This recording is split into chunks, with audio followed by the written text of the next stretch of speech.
السلام علیکم۔ کل جو سبق ہم نے پڑھا آزمائش شرط ہے، آج ہمیں اس کا باقی حصہ پڑھنا ہے۔ ہم نے اس سبق میں پڑھا کہ کس طرح ایک آدمی اپنے بیوی اور اپنے دوست کو آزماتا ہے۔ ہم کہاں تک پہنچے میں ذرا اس کہانی کا اعادہ کرتی ہوں، آپ ذرا دھیان سے سنیے گا۔ ہم نے پڑھا ایک بوڑھے آدمی نے اپنے اکلوتے بیٹے کو نصیحت کی کہ بیٹا آزمائے بغیر کسی کو بھی اپنا دوست نہ بنانا اور زندگی کے کسی نہ کسی منزل پر اپنے محبوبوں اور رشتہ داروں کو بھی پرکھنے یا پہچاننے کی کوشش کرنا تاکہ آئندہ کے لیے آپ کو تجربہ ہو جائے۔ کچھ دنوں کے بعد ہی بوڑھا مر جاتا ہے اور بیٹے نے باپ کی باتوں کو آزمانے کے لیے اپنے بیوی اور ایک نزدیکی یعنی قریبی دوست کو آزمانے کا ارادہ کر دیا۔ اس کا دوست بڑا ہی چالاک تھا اور وہ لوکل حکومت کے لیے جاسوسی کا کام یعنی مخبری کا کام کرتا تھا اور وہ اس نوجوان کے گھر اکثر آ جایا کرتا تھا اور اس نوجوان کی بیوی کو بابی کے نام سے پکارتا تھا۔ ایک دن کیا ہوا کہ یہ نوجوان کسی کام کے لیے شہر چلا گیا اور جب وہ واپس آیا تو اس نے واپسی پر کسائی کی دکان سے سری پا یعنی ذبح کیے ہوئے جانور کا سر اور پاؤں خرید کر لائے۔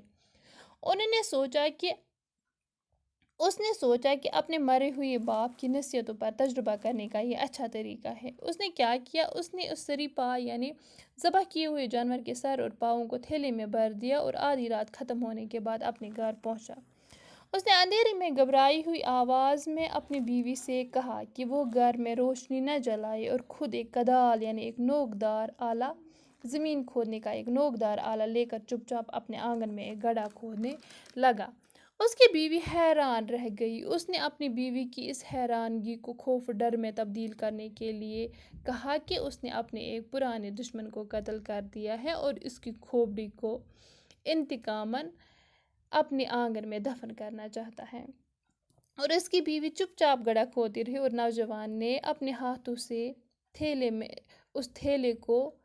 جس میں دشمن کی کھوپڑی رکھی تھی کو دفن کر دیا اور اس کام کو انجام دینے کے بعد نوجوان خود گہری نیند سو گیا لیکن اس کی بیوی ڈر کے مارے ساری رات بیدار رہی۔ اگلے صبح ہی نوجوان کہیں کام کے لیے چلا گیا اور اس کا دوست جو حکومت کے لیے مخبری یعنی جاسوسی کرتا تھا اس کے گھر آیا اور نوجوان کی بیوی سے معلوم کرنے لگا کہ اس کا دوست یعنی نوجوان کہاں ہے۔ لیکن اس دوست نے کیا دیکھا کہ نوجوان کی بیوی کے چہرے کا رنگ ہی اڑ گیا ہے، وہ پریشان لگ رہی ہے اور اس کی آنکھیں لال ہو رہی۔ پہلے اس نے سوچا کہ شاید میاں بیوی میں کوئی ناراضگی ہوگی، لیکن بعد میں اس نے جب نوجوان کی بیوی کے حالات پہ اچھے سے غور کیا تو اس کو لگا کہ یہ روز والے جھگڑے کا معاملہ نہیں، یہ تو کوئی گمبھیر معاملہ ہے۔ اس کے بعد اس نے نوجوان کی بیوی سے پوچھا کہ بابی سچ سچ بولے کیا بات ہے، آپ کیوں پریشان لگ رہے ہو؟ اور اب ہم آج اس سے آگے پڑھیں گے۔ آپ اپنی بک کا پیج نمبر 66 نکالے، ہمیں اس کے دوسرے پیرا سے پڑھنا ہے۔ یہ سننا ہی تھا کہ نوجوان کی بیوی پھوٹ پھوٹ کر رونے لگی اور اس سے التجائے کرنے لگی کہ بھیا تم ہی اپنے دوست کو بچا سکتے ہو، اس نے کہیں جا کر اپنے کسی پرانے دشمن کو قتل کر دیا ہے اور اس کا سر کاٹ کر لایا ہے جو رات کے اندھیرے میں ہم دونوں نے گڑھا کھود کر آنگن میں چھپا دیا ہے۔ سرکاری مخبر نے خاتون کو دلاسا دیا کہ گھبرانے کی کوئی بات نہیں اور الٹے پاؤں اپنے دوست کی تلاش میں جا نکلا۔ اتفاق سے کچھ دن پہلے شہر میں قتل کی ایک ایسی واردات ہوئی تھی جہاں کوئی قاتل مقتول کا سر کاٹ کر لے گیا تھا۔ مقتول کے وارث کھاتے پیتے لوگ تھے، انہوں نے قاتل کا سراغ لگانے والے کو نقد انعام دینے کی منادی کر دی اور پولیس بھی قاتل کی تلاش کرنے میں سرگرم تھی۔ ادھر سرکاری مخبر کو جب اس بات کا علم ہوا تو اسے یقین ہو چلا کہ ہو نہ ہو یہ کام اس کے دوست نے کیا ہے۔ دوستی کا رشتہ کیا ہوتا ہے یہ بات اس نے کبھی سوچی نہ تھی، چنانچہ اس نے اپنے فرائض منصبی اور انعام کی لالچ میں پولیس کی خبر کر دی اور پولیس کے عملے کو لے کر اپنے دوست کے گھر کی طرف روانہ ہوا۔ راستے میں اس نے اپنے دوست کو گھر کی طرف جاتے ہوئے دیکھا تو اس نے پولیس کے عملے کو قاتل کی نشاندہی کرتے ہوئے یہ درخواست کی کہ وہ اسے اپنے دوست کا سامنا کرنے کی اذیت سے بچائے رکھے۔ یہ کہہ کر وہ ایک طرف کو چھپ گیا اور پولیس نے نوجوان کو گرفتار کر کے تھانے پہنچا دیا۔ تھانے دار اشتہاری ملزم کو دیکھ کر خوشی سے پھول ہی نہیں سماتا تھا اور اس نے فوری طور پر تفتیشی عملے کو ملزم سے اقبال جرم کروا کر مقتول کا سر اور آلات قتل وغیرہ برآمد کرنے کا حکم دیا۔ یہ سن کر نوجوان نے، جو کسی طرح بھی قاتل دکھائی نہیں دیتا تھا، تھانے دار سے کہا کہ حضور آپ میرے ساتھ میرے گھر تشریف لے چلے، میں آلۂ قتل اور سریپا دونوں کی نشاندہی کروں گا۔ تھانے دار نوجوان کے منہ پر ایک زوردار تھپڑ رسید کرتے ہوئے گرجا، مذاق کرتے ہو؟ نوجوان نے دل برداشتہ لہجے میں جواب دیا کہ جناب میں مذاق نہیں کر رہا ہوں،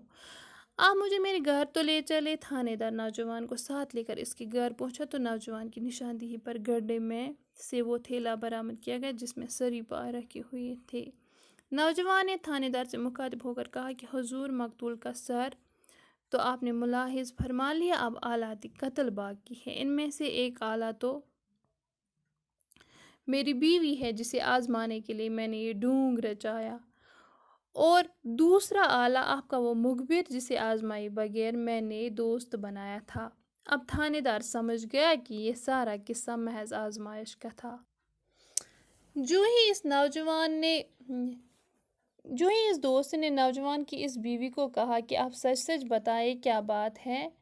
تو یہ نوجوان کی بیوی زور زور سے رونے لگی اور اس نے اس آدمی سے التجا یا منت کرنے لگی کہ بھیا تم ہی اپنے دوست کو بچا سکتے ہو، اس نے کسی پرانے دشمن کو قتل کر دیا، اس کا سر کاٹ کے لایا ہے جو رات کے اندھیرے میں ہم لوگوں نے آنگن میں ایک گڈھے میں چھپا دیا۔ اس سرکاری جاسوس نے اس عورت کو دلاسا دیا کہ گھبرانے کی کوئی ضرورت نہیں ہے اور خود الٹے پاؤں یعنی فوراً اپنے دوست کو ڈھونڈنے کے لیے نکل گیا۔ اتفاقاً ہی کچھ دن پہلے اس شہر میں ایک قتل رونما ہوا تھا، کسی شخص کا قتل ہوا تھا اور اس قاتل یعنی قتل کرنے والے نے مقتول یعنی قتل کیے ہوئے انسان کا سر کاٹ کر لایا تھا، اور جس کا قتل ہوا تھا اس کے گھر والے امیر تھے، یعنی وہ کھاتے پیتے گھر سے تعلق رکھتا تھا، امیر گھر سے تعلق رکھتا تھا۔ انہوں نے قتل کرنے والے کو پکڑنے کے لیے اس پر انعام کا اعلان کر دیا تھا، منادی ہوا اعلان، اور پولیس بھی قتل کرنے والے کو پکڑنے کے لیے کوشش کر رہی تھی۔ ادھر اس سرکاری جاسوس کو جب اس بات کا یقین ہو گیا کہ ہو نہ ہو یہ کام ضرور اس کے دوست نے ہی کیا ہے، اور اس نے اپنی فرائض منصبی یعنی ذمہ داری اور انعام کی لالچ میں پولیس کو اطلاع دی اور پولیس کے محکمے کو لے کر اپنے دوست کے گھر کی طرف نکلا۔ راستے میں ہی اس نے اپنے دوست کو دیکھا کہ وہ اپنے گھر کی طرح روانہ ہو رہا ہے، لیکن راستے میں جب اس نے اپنے دوست کو گھر کی طرف جاتے ہوئے دیکھا تو اس نے پولیس کو بتایا کہ وہی قاتل یعنی قتل کرنے والا شخص ہے، لیکن ان سے یہ درخواست کی کہ اسے اپنے دوست کے سامنے نہ لے جائے۔ یہ کہہ کر ہی وہ ایک طرف چھپ گیا اور پولیس نے نوجوان کو گرفتار کر کے تھانے لے گئی۔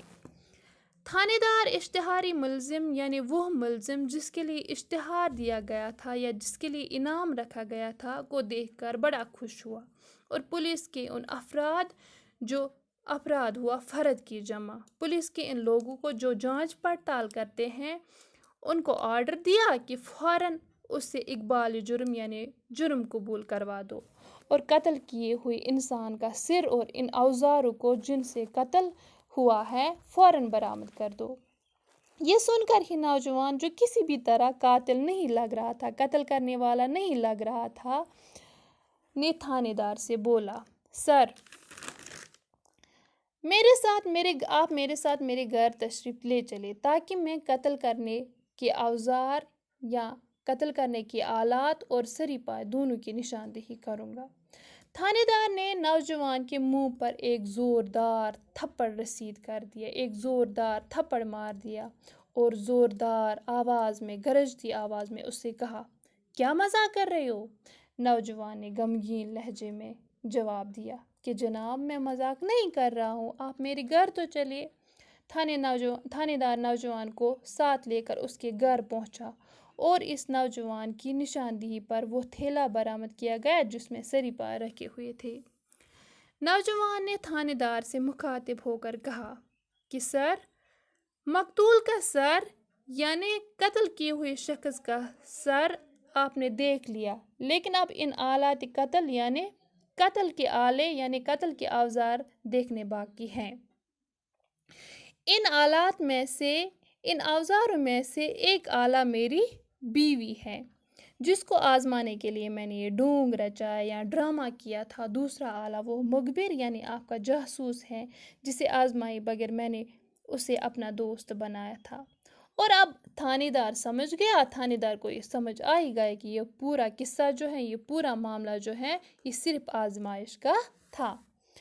تو اب ہم دیکھیں گے اس کہانی سے ہمیں کیا سبق ملتا ہے۔ اس کہانی سے ہمیں یہ سبق ملتا ہے کہ